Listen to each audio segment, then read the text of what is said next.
আসসালামু আলাইকুম। হাসনাত আব্দুল্লাহ, তাকে নিয়ে বহু আলোচনা করেছি, বহু কিছু বলেছি। আমার বিশ্লেষণ, আমি তাকে কোন চোখে দেখি সেগুলো আপনাদেরকে জানিয়েছি। এবং হঠাৎ করেই ওই 24-এর তথাকথিত বিপ্লব, এবং কেউ কেউ গণঅভ্যুত্থান বলেন, কেউ কেউ বিপ্লব বলেন, এর মধ্যে দিয়ে যারা এই আন্দোলন বিপ্লবের মাখখানটা খেয়েছে তাদের মধ্যে অন্যতম চরিত্র হচ্ছে এই হাসনাত আব্দুল্লাহ। এবং এখন এমপি বনে গেছে ফাঁকা ফিল্ডে, ফাঁকা মাঠে এমপি বনে গেছে। এবং ফাঁকা ফিল্ড বলতে এই অর্থে যে বিএনপি আওয়ামী লীগ বাংলাদেশের যেই দুই প্রধান রাজনৈতিক দল, তাদের কোনো প্রার্থী ছিল না। প্রার্থী না থাকার ফলে সে ফাঁকা মাঠে গোল দিয়েছে। আর এর আগে যদি আমলনামা বলেন, 24-এর 5 আগস্টের পর থেকে তার আমলনামা টানলে পরে বাংলাদেশে মব দখলদারিত্ব, ইউনূস সরকারের অবৈধ অপশাসনের অন্যতম ভাগিদার এই হাসনাত আব্দুল্লাহ। ক্ষমতায় না থেকেও ক্ষমতার চূড়ান্ত স্বাদ গ্রহণ করা এই লোকটা। তার 19 সেকেন্ডের একটা ভিডিওটা নিয়ে সে দুঃখ প্রকাশ করেছে। সে দুঃখ প্রকাশের খবরটা বাংলাদেশের সব পত্রিকায় দেখছি, ম্যাক্সিমাম পত্রিকায় হাসনাত আব্দুল্লাহ ভিডিওর জন্য দুঃখ প্রকাশ করেছে। আমরা ভিডিওটা একদিন আগেই আমরা পেয়েছি এবং রেখে দিয়েছি। ভিডিওটা কি, এইটা নিয়ে কেউ মুখ খোলে না, এটা নিয়ে কেউ বলে না। এবং এই ভিডিওটা এমন একটা ভিডিও, যে ভিডিওটা একটা সুস্থ মস্তিষ্কের মানুষ তার সন্তান হোক, সন্তান তুল্য কাউকে এই ট্রেনিং দিচ্ছে। এরা যে ছোট থেকে, ওই যে বলে না, এই জেনারেশন একটা বেয়াদব জেনারেশন, এবং এই জেএনজি জেনারেশন, 5 আগস্ট পরবর্তী জেনারেশনটা একটা আচ্ছা বেয়াদব দল। এই বেয়াদবরা বেয়াদবটাকে ফ্যাশন যোগ্যতা মনে করে। তারা তাদের পরবর্তী জেনারেশনকে আরো কত রুক্ষ হিসেবে গড়ে তুলতে চায়, এই শিশুকে তারা সেটা শেখানো শুরু করেছে। আপনারা প্রথমে ভিডিওটা একটু নজর দেন। মির্জা আব্বাস কেডা?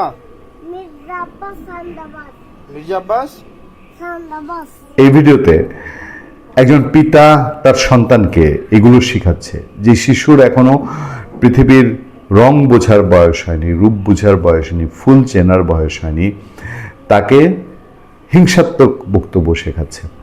আবার একটু শুনুন। মির্জা আব্বাস, মির্জা আব্বাস। 19 সেকেন্ডের এই ভিডিও পৃথিবীর উন্নত বিশ্বে যদি হতো, এই গার্জিয়ানকে ধরে নিয়ে মানসিক স্বাস্থ্য হাসপাতালে রাখা হতো, অথবা আইনের আওতায় আনা হতো। কয়েকদিন আগে আপনাদের মনে আছে, এক বিউটি কুইন আপা, কি যেন, কি ফর্সা আপা না, এই নামে কি সোশ্যাল মিডিয়ায় খুব নাকি বিখ্যাত, আমি দেখিনি, কিন্তু ওই মহিলাকে তার শিশুকে ব্যবহার করে সোশ্যাল মিডিয়ায় ওই যে জোর করে খাওয়াতো, এই ভিডিও দিয়ে পয়সা কামানোর অভিযোগে পরে আইনজীবী মামলা করেন। সেই মামলায় ওই মহিলাকে গ্রেফতারও করা হয়। মানে একটা শিশুকে কিভাবে ডেভেলপ করতে হবে, একটা শিশুকে কিভাবে নার্সিং করতে হবে, এগুলো কিছু নিয়ম কানুন, মেথড আছে। হাসনাত আব্দুল্লাহ বোধহয় এরা যেই মানসিকতার, যে মেন্টালিটির, এগুলোর ধারে কাছে যায় না। খবর এখন যেটা আছে, সে খবরটা হলো সম্প্রতি সামাজিক যোগাযোগ মাধ্যমে ভাইরাল হওয়া একটি ভিডিওতে, ওই আমরা যে ভিডিওটা দেখাচ্ছি, বিএনপির এক জ্যেষ্ঠ নেতাকে নিয়ে আপত্তিকর মন্তব্য।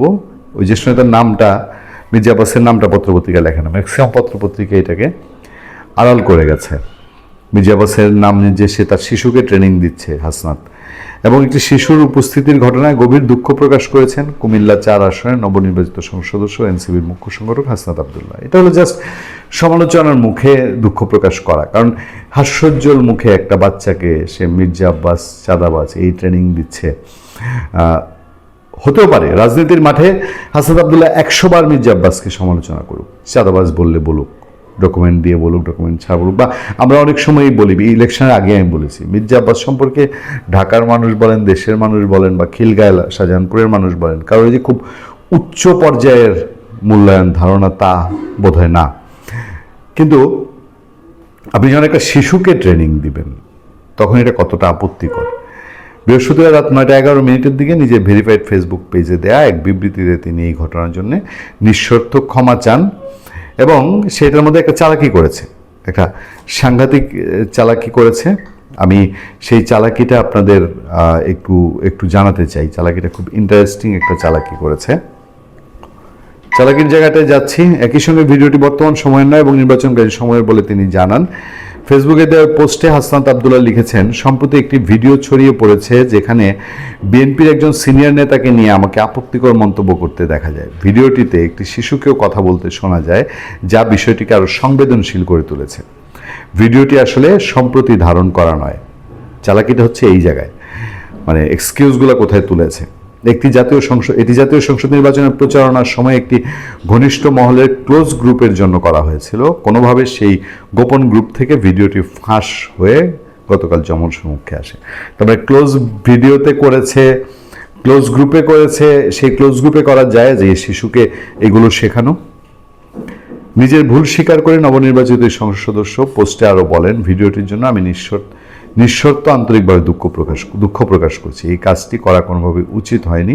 রাজনৈতিক মত পার্থক্য থাকলেও প্রতিপক্ষের নেতাদের নিয়ে এ ধরনের মন্তব্য ব্যক্তিগত বা দলীয় শিষ্টাচারের পরিপন্থী। বিশেষ করে শিশুদের সামনে এ ধরনের নেতিবাচক রাজনৈতিক চর্চা যে ভুল ছিল তা তিনি অকপটে স্বীকার করে নিয়েছেন। মাইন্ডসেটে তাই এই ভিডিওটা ফ্ল্যাশ হয়ে, তার ক্লোজ গ্রুপ হোক আর ওপেন গ্রুপ হোক, ফ্ল্যাশ হয়ে তাদের মানসিকতায় কি ঘুরে এবং আবার অনুকূল পরিবেশ পেলে ইউনূস আমল হইলে সে সরি বলতো কিনা, যদি মির্জা আব্বাসের টুটি চেপে ধরতে হতো না, সে অনুকূল পরিবেশ থাকতো, তাহলে আজকে সরি বলতো কিনা এ ব্যাপারে আমার যথেষ্ট সন্দেহ আছে। ভালো থাকবেন, সুস্থ থাকবেন। আপনার সাথে আমি আতিক রহমান, পূর্ণিয়া।